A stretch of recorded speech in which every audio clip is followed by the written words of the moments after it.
In the next few minutes, I'm going to show you everything you'll need to know about entering your time in Maximo. You should have a shortcut on your desktop for Maximo. If you don't, then contact the service desk. So let's enter some time, and we do that in the labor reporting application. So I will click the labor reporting application link. I need to make 2 entries for today. Excuse me, 1 for today and 1 for tomorrow. So I will click the new row button, and you can see my name and the current date are already populated, but I do need a work order number and my hours and my pay code.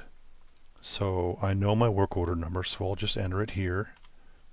But if I didn't know my work order number, I could use this control to help me find the work order I need.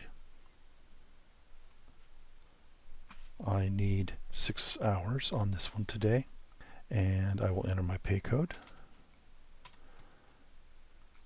So I've created a labor entry here, and you can see everything is there that's required. And I would urge you to watch for that save button. It's right up here, and when it's enabled, it means there's something that needs to be saved. And if I didn't save it, then I could lose what I've entered. And it's best to save it after every entry, because if I enter 10 different things and try to save it and there's an error, Maximo isn't very friendly about telling me which entry the error came from, so it's better just to save after every row you add. So I'm going to give another example here. I need to scroll down and click the new row button. And this time I'm going to use a different pay code. I'm going to use PL this time. And I'm going to skip the work order, but I do want to put my hours in, and I want to enter pay code 5. Notice that it populated the work order automatically. So all of the personal leave goes to that work order. I didn't need to know that work order number. All I needed to do was put my pay code in. But I do need to change the date, because this is really for tomorrow. And the date control is right here. I could have just typed it in, or I can use this date control to change my date. And when I click save, I've entered the rest of the hours for today and my hours for tomorrow, my leave hours for tomorrow.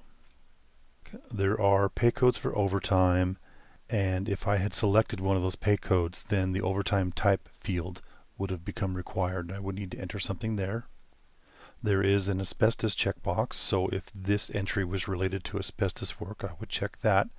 And there's a comments field at the bottom where you can enter comments related to this entry. I would check with your supervisor to see what comments he or she may want you to add. Now I'd like to draw your attention to the right side of the detail area for this entry, where it shows entered by and date entered, so it shows who made the labor entry and when. It also shows if it was changed by someone and the date they changed it. Your foreman and your supervisor have the ability to change your labor entries or enter them on your behalf, and if they do, you would see an email message notifying you of the change. There are checkboxes for verified and approved, so you would see who verified your labor entry and when, and who approved your labor entry and when. There's a couple more things you probably should know. You can edit your labor entry as long as it's not been verified or approved. So if you had the wrong work order or the wrong number of hours or the wrong day, you can change that before it gets verified or approved. You can also delete your labor entry as long as it has not been verified or approved. And only you can delete your labor entries. Next, I'd like to show you the report that shows you all of the entries you've made during the current pay period. And when I click it, it'll open up and show me everything I've entered so far during this pay period. At the very top center of the report, it shows me a total for this pay period. So that's handy to know how many hours have been entered for this pay period. And the report itself is broken down by day and then by work order. So if I'd worked on 5 different work orders in one day, I would see all 5 work orders grouped for that day and totaled for that day. And I believe that's everything you'll need to know for entering your time in Maximo.